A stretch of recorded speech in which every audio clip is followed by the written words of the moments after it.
Hello guys, welcome back to my YouTube channel export import documentation and custom.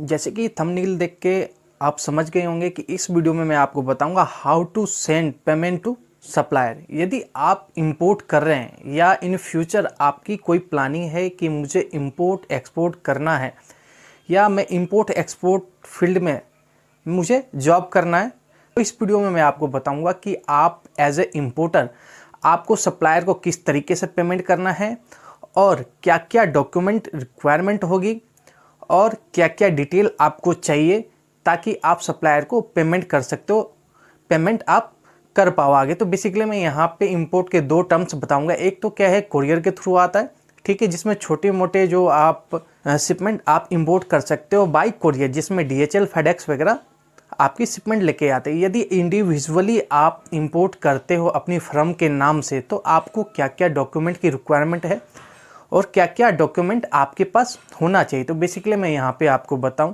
जब भी कोई नया importer आता है तो मेरे पास जनरल ये क्वेश्चन होता है कि भैया मुझे पेमेंट करनी है सप्लायर को, क्या क्या डॉक्यूमेंट चाहिए, क्या क्या डॉक्यूमेंट आपके पास होना चाहिए। तो बेसिकली आपके पास जो है तीन ऐसे डिटेल हैं जो आपके पास होना ही चाहिए यदि आप इंपोर्ट कर रहे हैं। तो उसमें सबसे पहले क्या है, आपका GST नंबर होना चाहिए, इंपोर्ट एक्सपोर्ट कोड होना चाहिए, उसके बाद आपके पास AD कोड होना चाहिए। ये तीन डिटेल आपके पास होनी चाहिए। इस डील डन होती है तो आपको क्या है, पेमेंट करने के लिए प्रोफॉर्मा इनवॉइस या सेल कॉन्ट्रैक्ट की रिक्वायरमेंट होती है। सप्लायर आपको जो भी मटेरियल आपने इंपोर्ट किया वो सारी डिटेल प्रोफॉर्मा इनवॉइस में और सेल कॉन्ट्रैक्ट में क्या इंक्लूड होता है, तो वो सप्लायर आपको स्टैम्प करके आपको क्या है, प्रोफॉर्मा इनवॉइस, सेल कॉन्ट्रैक्ट, आपके दोनों में से कोई एक भेज सकता है। सेल कॉन्ट्रैक्ट जो है वो मस्ट होता है, ठीक है। सारी टर्म एंड कंडीशन लिखी होती थी, आपको भी क्या है केयरफुली रीड करके उसको कंपनी का साइन स्टैम्प करके, जो भी ऑथराइज सिग्नेटरी हैं, जो भी डायरेक्टर हैं, जो भी प्रोप्राइटर हैं,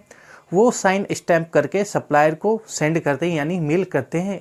इट मीन्स आपका जो इंटरनेशनल कॉन्ट्रैक्ट है वो डन हो चुका है, आपकी डील यहाँ पे पक्की हो चुकी है। अब यहाँ उसके बाद क्या है, बैंक आपको क्या है एक फॉर्मेट देती है। जिस किसी भी बैंक से आप रेमिटेंस करते हैं तो आपको क्या है फॉर्मेट फिल करना होता है। उस फॉर्मेट में क्या है, एक्सपोर्टर के नाम, इंपोर्टर की डिटेल, इंपोर्टर की एक्सपोर्टर की बैंक डिटेल, इंपोर्टर की बैंक डिटेल, आपका तो अकाउंट है ही, ठीक है। उसके बाद मटेरियल कितनी पेमेंट करनी है वो डिटेल, उसके बाद क्या HSN कोड है, क्या मटेरियल है, उसके बाद आपका किस पोर्ट पे आ रहा है, कौन से ओरिजिन का मटेरियल, ये सारी डिटेल आपको फीड करनी होती है उस फॉर्म में जो आपको बैंक की साइड से दिया जाता है। उसके बाद जैसे ही आप फॉर्म फिलअप करके बैंक को देते हैं, उससे पहले क्या है, मान लीजिए सपोज कि आपने $4050 की पेमेंट करनी है, तो आपको क्या है बैंक से वो डॉलर जो है परचेज करने से पहले क्या है, या तो बैंक से डॉलर बुक करना है या आप अलग से भी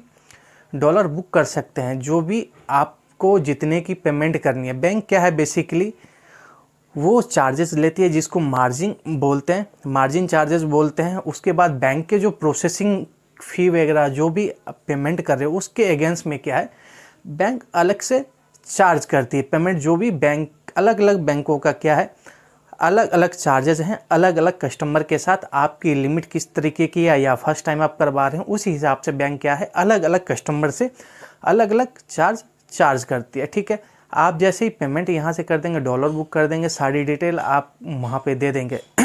जो फॉर्म है उस पर कंपनी का साइन स्टैम्प करके, जो भी डायरेक्टर प्रोप्राइटर हैं जो भी हैं उनके साइन स्टैम्प करके जैसे ही आप वहाँ पे देंगे, ठीक है, आपकी बैंक क्या करेगी, आपकी पेमेंट आगे कर दी। पेमेंट करते ही जैसे हम लोकल में पेमेंट करते हैं तो हमें UTR नंबर या NEFT नंबर हमारे पास आता है, ठीक उसी तरीके से बैंक आपको स्विफ्ट कॉपी देगी, ठीक है, स्विफ्ट कॉपी देगी। वो कॉपी आपको क्या है आगे सप्लायर को देना होता है उसी स्विफ्ट नंबर के जरिए। ये जो स्विफ्ट नंबर आपको यहाँ पे दिख रहा है, इसी स्विफ्ट नंबर के जरिए वहाँ पे सप्लायर क्या है अपनी पेमेंट को ट्रैक करता है। जैसे ही आपको वहाँ पे पेमेंट मिलेगा वो आपको यहाँ पे डन कर देगी। यदि आपकी डील 2 टाइम में है कि फर्स्ट टाइम में 30% एडवांस करना है, तो उस टाइम में आप पेमेंट करते हैं तो आपके अलग से चार्ज लगते हैं। जो फाइनल पेमेंट आप करते हैं रेस्ट 70% का, यदि अब बाद में पेमेंट करेंगे तो उसके चार्जेस आप जितनी बार आप बैंक के पास जाएंगे उतनी बार आपको फॉर्म फिलअप करना पड़ेगा। फॉर्म फिलअप करने के बाद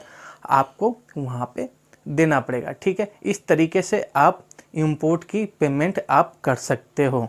इसके लिए मैंने आपको बता ही दिया, आपके पास जीएसटी नंबर, आईसी नंबर, आपके पास बैंक में अकाउंट होना चाहिए, एडी कोड होना चाहिए, तब जाके आपकी क्या है, आप सप्लायर को पेमेंट करते हो। इस पेमेंट को हम किस तरीके से प्रिपेयर करते हैं, क्या डॉक्यूमेंट चाहिए, आगे किस तरीके से कौन कौन सी डिटेल फीड करनी होती है, वो उसके लिए मैं अलग से एक वीडियो बनाऊंगा। उसमें मैं सारी चीज़ें आपको बताऊंगा कि किस तरीके से क्या क्या डिटेल फीड करनी होती है, वो सारी चीज़ें मैं उसमें बताऊंगा। आशा करता हूँ आप लोगों को वीडियो अच्छी लगी हो तो लाइक एंड सब्सक्राइब जरूर करें। मिलते हैं अपने नेक्स्ट वीडियो में। Thank you.